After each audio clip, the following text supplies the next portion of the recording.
Prioridad na ng Senado ang charter change o pag-amyenda sa batas.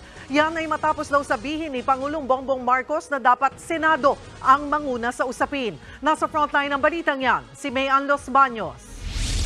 This is to avert a constitutional crisis between the House of Representatives and the Senate, and to make it clear that there are no other planned provisions or amendments on any other thing but purely economic in nature.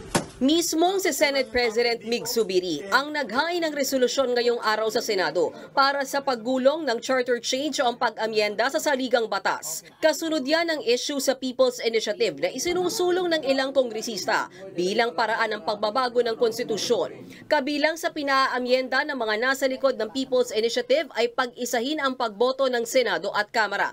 Bagay na mariing tinututulan ng mga senador ayon kay Zubiri. Oras kasi na pag-iisahin ang boto ng Kamara at Senado sa Chacha, tuluyang mawawala ng boses ang 24 na senador kumpara sa mahigit 300 kongresista. Alam mo, lahat ng mga kasamahan ko, atat na umatake. At sabi ko sa kanila, pag lumaban tayo, there's a point of no return. Kasi kung magkakainitan ng dugo ang House and Senate, paano natin maipapasa yung mga batas natin? Nang malaman ni Zubiri ang tungkol sa pirmahan para sa People's Initiative, humingi siya agad ng hiwalay na meeting kay Pangulong Bongbong Marcos.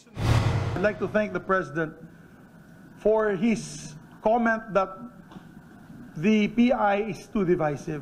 He even said na, and I thank the President for this, because he even said na, dati ako senador.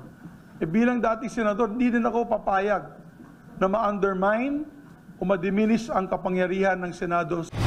Nagharap din daw nung nakaraang linggo si Senate President Zubiri at House Speaker Martin Romualdez para pag-usapan ng Chacha. Nitong January 11, nagkaroon muli ng meeting ang mga lider ng Senado at Kamara kasama si PBBM. And ang sabi niya sa akin at kay Speaker, sabi niya, why doesn't the Senate take the lead in the discussions of the economic provisions and then you approve your version which the House can adopt. So that was the position of the President. Dahil dyan, prioridad na ng Senado ang charter change. Sa resolution of both houses number 6 na nilagdaan nila Senate President Zubiri, Senate President Pro Tempore Loren Legarda at Senator Sonny Angara, malilimita lamang sa edukasyon, public services at advertising sa ilalim ng economic provisions ang aamyendahan.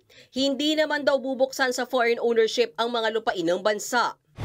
Sigurado rin si Senate President Zubiri na kung lilimitahan lang sa economic provisions ang aamyendahan sa saligang batas, makakakuha sila ng sapat na boto o 18 senador para maipasa ito. Pangako rin ng liderato ng Senado, walang gagalawin sa political provisions ng ating konstitusyon at lalong hindi raw pag-uusapan ang term extension sa kahit anong posisyon sa gobyerno.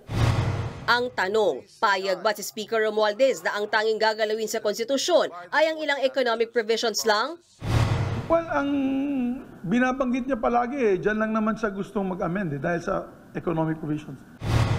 Umaasa rin daw sila Zubiri na ngayong mismo ang Pangulo na ang nagsabing Senado ang manguna sa diskusyon ng Chacha ay matitigil na ang pagpapapirma para sa People's Initiative. Paliwanag ni Zubiri, hindi magko-convene ang joint session para sa charter change. Hiwalay na pag-uusapan ng Senado sa pamamagitan ng Subcommittee on Constitutional Amendments ang mga probisyong aamyendahan sa konstitusyon. Si Senator Sonny Angara raw ang napili na mamuno ng subcommittee at hindi si Senator Robin Padilla kahit siya ang chairman ng nasabing komite. Oras daw na hindi pumayag si Padilla na iba ang manguna sa usapin sa charter change. Baka bumuo na lang daw ng Committee of the Whole kung saan lahat ng senador ay sasali sa diskusyon. Inaasahang magsisimula ang diskusyon ng Senado sa Chacha ngayong buwan. Nagbabalita mula sa Frontline, Mayan Los Baños, News 5. Mga kapatid, Lucy Cruz Valdez po, maging maalam at may pakialam sa mga napapanahong balita sa bansa. Tumutok at mag-subscribe sa News 5 social media pages.